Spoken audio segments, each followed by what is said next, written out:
बिस्मिल्लाहिर्रहमानिर्रहीम, अस्सलाम वालेकुम। तो कैसे हैं आप सब। आज आपके लिए बहुत ही यूनिक सी रेसिपी बनाने लगे हैं। आज मेरे घर में आए थे कुछ गेस्ट, तो उनके लिए मैंने सोचा क्यों ना आज डिफरेंट सा कुछ बनाया जाए। तो आज मैं आपको बनाना सिखाऊंगी बीफ के पार्चे, जिसे अक्सर लोग पसंदे भी कहते हैं। तो यहाँ पर देखें, मैंने लिया है 1 किलो बीफ। आप चाहें तो मटन के भी बना सकते हैं। मैं यहाँ बीफ के पार्चे बनाऊंगी और इसके मैंने गोश्त के पीस करवा के इस तरह से रख लिया था। आप अगर दुकान से कहेंगे लेते हुए कि वो आपको पार्चों का गोश्त बना दे, तो वो भी इसके पीस इस तरह से आपको बना के दे देते हैं। तो यहाँ पर इसमें डालने के लिए मसाला जात जो मैंने लिए, उसमें 1 कप दही, 3 अदद टमाटर लेके मैंने बारीक बारीक काट लिया, 2 अदद दरमियाने साइज़ के प्याज, इसे भी काटेंगे हम। उसके बाद लिया है हल्दी, पिसा धनिया, लाल मिर्च, अदरक लहसुन का पेस्ट, नमक और गरम मसाला। सारे मसाला जात मैंने 1 चम्मच लिए हैं। अदरक लहसुन का पेस्ट मैंने 2 चम्मच लिए हैं।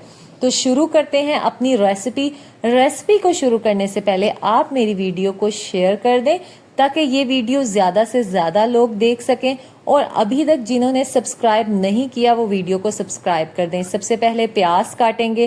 प्याज को मैं इस तरह से बारीक बारीक काट लूँगी और अब कढ़ाई में ऑयल डाल के हम इसको करेंगे फ्राई। अगर कोई घी यूज़ करता है तो वो घी डाल के फ्राई कर ले। मैं यहाँ पर ऑलिव ऑयल डाल रही हूँ।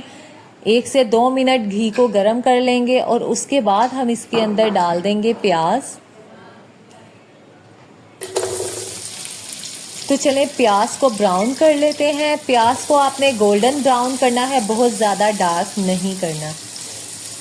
ऐसे ही 2 से 4 मिनट हम चलाते रहेंगे चम्मच, तो हमारी प्याज जो है वो ब्राउन होना शुरू हो जाएगी। आंच को मैंने मीडियम रखा है, बहुत ज़्यादा तेज़ नहीं करेंगे। तो आपने मुझे कमेंट में बताना है कि ये पार्चे किसे पसंद है। इसके अलावा बीफ की जो रेसिपी आपको पसंद है वो भी ज़रूर शेयर कीजिएगा, कमेंट में हमें ज़रूर बताइएगा। तो देखें प्याज हमारी ब्राउन हो गई है और बहुत अच्छे से गोल्डन ब्राउन हुई है। तो अब इसके बाद जब हमने देख लेना है कि प्याज बिल्कुल ब्राउन हो गई, हम इसमें डाल देते हैं टमाटर। टमाटर को भी आप मिक्स कर लें। इस तरह की मज़ेदार सी रेसिपीज़ को आप ज़रूर आगे शेयर किया करें। तो यहाँ पर हम इसमें डाल देते हैं गोश्त जो हमने पीस बनवाए थे। एक एक करके मैं अब वो इसमें डाल दूँगी। इसी तरह से सारा गोश्त हम इसमें डाल देंगे। ये रेसिपी बहुत ही मज़ेदार बनती है, कम बनाई जाती है, टाइम टेकिंग भी होती है, लेकिन बहुत मज़ेदार बनती है। तो आप इस रेसिपी को ज़रूर ट्राई कीजिएगा। यकीनन आपके घर वालों को बहुत डिफरेंट भी लगेगी और बहुत पसंद आएगी। अब हमने सारा गोश्त डाल दिया है, इसे मिक्स कर लेते हैं ऑयल में और प्याज के अंदर। उसके बाद हम इसमें शामिल करेंगे मसाला जात। यहाँ पर हमने हल्दी, पिसा धनिया और लाल मिर्च डाल दी है। अब जो हमने अदरक लहसुन का पेस्ट बनाया था, गरम मसाला और नमक भी इसमें डाल देंगे। अब इन्हें मिक्स कर लेते हैं। तो देखें मैंने इसे मिक्स कर लिया है। आंच को थोड़ा तेज़ करके रखा था मैंने। तो देखें पानी गोश्त ने छोड़ना शुरू कर दिया है। अब इसको हम कवर करके रख देंगे 15 मिनट के लिए। आंच को अब हम हल्का ही रखेंगे। तो चलते हैं 15 मिनट वेट करते हैं। 15 मिनट गुजर चुके हैं। अब देख लेते हैं। तो गोश्त देखें अब हमारा कितना अच्छे से पकने लग गया है। इसमें हम एक बार चम्मच चलाएंगे। आपने इसी तरह चम्मच चला के सब चीज़ें मिक्स कर लेनी हैं।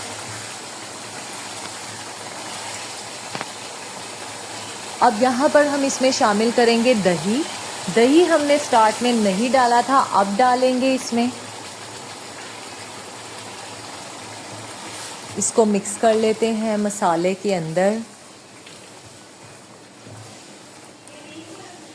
यकीनन आज की रेसिपी बहुत अच्छी बनेगी और आप सबको बहुत पसंद आएगी इंशाल्लाह ताला।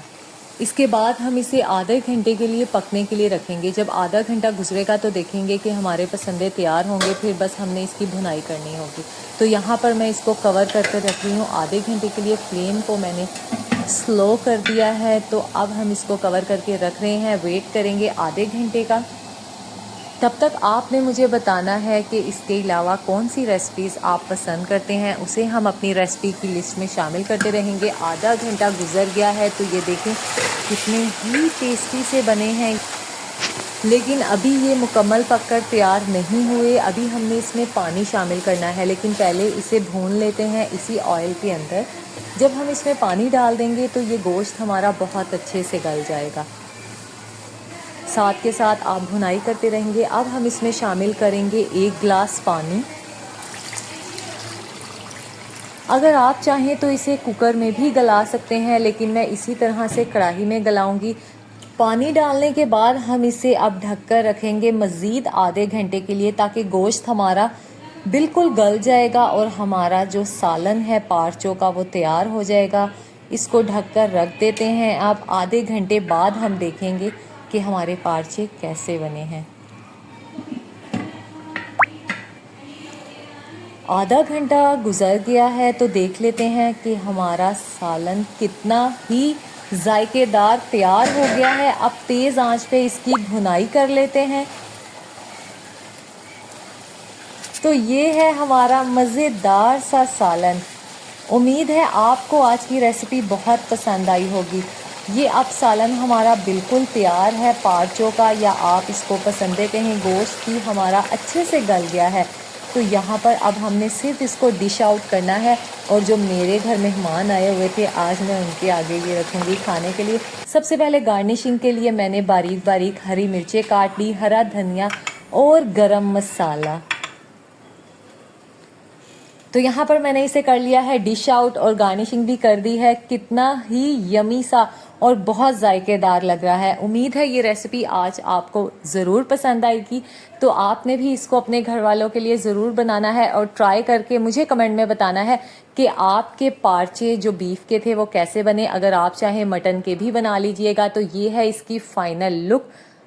तो इस तरह की मज़ेदार सी वीडियो के लिए आप मेरे चैनल को ज़रूर सब्सक्राइब और शेयर कर दिया करें, वीडियो को लाइक भी किया करें।